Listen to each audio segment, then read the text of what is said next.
امتیاز آپا، جس طرح سے ابھی بات ہوئی کلاسز کے حوالے سے، تعلیمی اداروں کے حوالے سے بات کی گئی، معلم کے کردار کے حوالے سے بھی بات کی گئی کہ ایک مضبوط کردار ادا کرتا ہے، رول پلے کرتا ہے معلم، ظاہر ہے طلبہ کے تعلیم کے حوالے سے ارشاد فرمائیے گا کہ گزشتہ کئی دہائیوں سے اب ہم یہ دیکھ رہے ہیں کہ جو تعلیم کا حصول ہے، صرف ایک پروفیشنل تعلیم حاصل کر لی جائے، پھر ہمارے ذہن میں یہ ہوتا ہے کہ ایک اچھی ڈگری حاصل کر لی جائے اور اس کے بعد کسی عہدے پر ہمارا جاب ہماری ہو جاتی ہے اور ہم فائز ہو جاتے ہیں کسی اچھے عہدے پر۔ اس پوری صورتحال کو آپ دین اسلام کے تناظر میں فرمائیے گا کہ کیسے دیکھتی ہیں؟ شکریہ زینب۔ دیکھیں، اب دین اسلام کو سمجھنے کی جب ہم کوشش کرتے ہیں تو اس کا مزاج ہمیں کیا بتاتا ہے۔ سورۃ الماعون میں آتا فویل للمصلین الذین هم عن صلاتهم ساہون، تباہی ہے ان نمازیوں کے لیے جو اپنی نمازوں کو بھلا بیٹھے ہیں۔ اللہ اکبر۔ تو آپ غور کریں، وہ نماز جو اللہ کی بندگی ہے،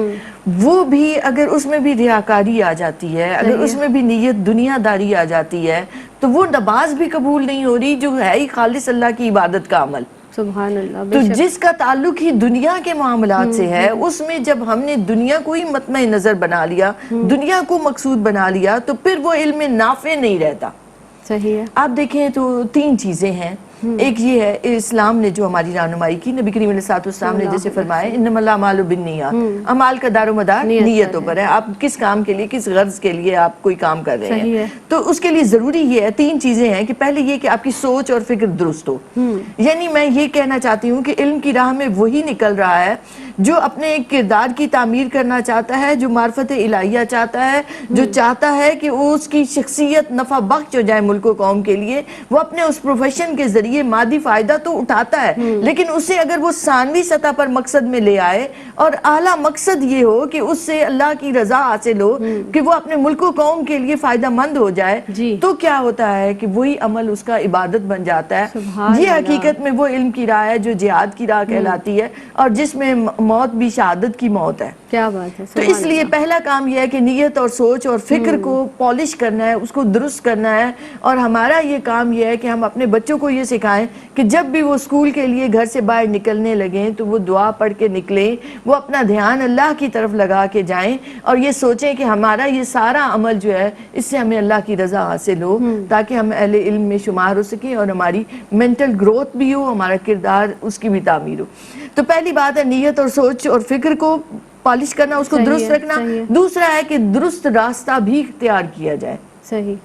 کہ وہی راستہ اپنایا جائے جو ہماری مقصد تک ہمیں لے کر جائے۔ اور تیسری چیز ہے کہ ضابطے، اصول اور ریگولیرٹی ہو اس میں۔ تو ان تین چیزوں کو جب ہم سامنے رکھ کر پھر ہم نکلتے ہیں علم کی راہ پر، تو وہ علم نافع رہتا ہے، ہمارے لیے اخروی اور دائمی فائدوں کا سبب بنتا ہے۔ پھر آپ دیکھیں تو جہاں تک معاش کا تعلق ہے، جب ایک فرد کو معلوم ہو کہ اس کی فرائض و ذمہ داریاں کیا ہیں، ہم لیتے ہیں اپنی آج کی نوجوان نسل کو، انہیں کل شوہر بننا ہے، باپ بننا ہے، انہیں گھر کی ذمہ داریاں اٹھانی ہیں، اور جب وہ اس نیت سے جاتے ہیں کہ اللہ نے میرے ذمے جو ذمہ داریاں لگائی ہیں کفالت کی، میں انہیں بطریقے آسن نبھا سکوں۔ اب دھیان کیا ہے کہ اللہ نے جو فرض رکھا ہے میرا، میں اس فرض کو نبھا سکوں۔ تو 100% اس مادی ڈگری کا حصول اور اس جاب کے حصول کے لیے اگر وہ محنت کر رہے ہیں، تو یہ ضروری ہے ملک و قوم کے لیے بھی، معاشرے کے لیے بھی، اس کو اپنی ذمہ داریوں کو ادا کرنے کے لیے بھی۔ پھر آپ دیکھیں تو وہاں بھی اللہ رب العزت نے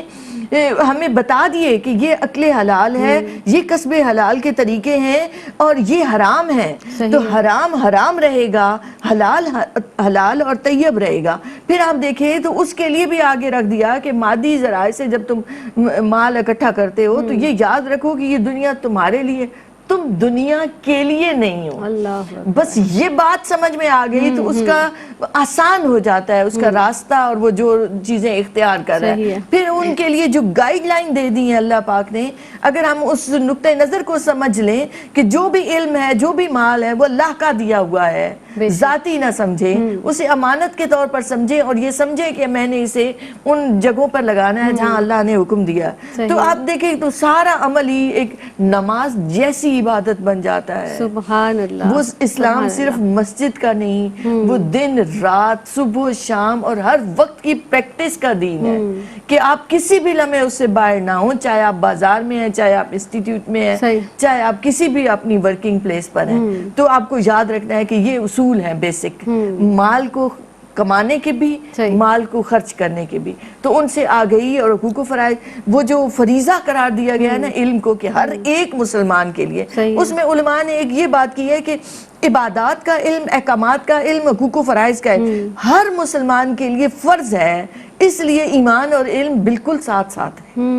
بالکل صحیح ہے، یعنی ہم ڈگریاں تو حاصل کر لیتے ہیں اور ایک کسی عہدے پر بھی ظاہر ہے ڈگری کی بنا پر ہمیں کوئی عہدہ کوئی منصب مل بھی جائے تو ہم ایک اچھا انسان نہیں بنا رہے ہیں، ہم ڈگری والا جو ایک کمپیوٹر نما ایک ایسا انسان بنا رہے ہیں، لیکن کیا سوال پیدا ہوتا ہے کہ وہ جب کسی بھی منصب پہ بیٹھے گا تو اس عہدے سے اس منصب سے انصاف کر سکے گا، کیونکہ وہ جب اپنی شخصیت میں اس کی تبدیلی نہیں ہے، اللہ اور رسول صلی اللہ علیہ وسلم کے احکامات کی پیروی کرنے والا ایک سچا مسلمان، پکا مسلمان ہے، دیندار ہے، خوف خدا رکھتا ہے، کیونکہ علم آپ کو خشیت بھی دیتا ہے، اللہ کا ڈر آپ کے دل میں پیدا ہوتا ہے، تو کیا وہ اس منصب سے انصاف کر سکتا ہے؟ یہ بھی بہت زیادہ سوچنے کی بات ہے۔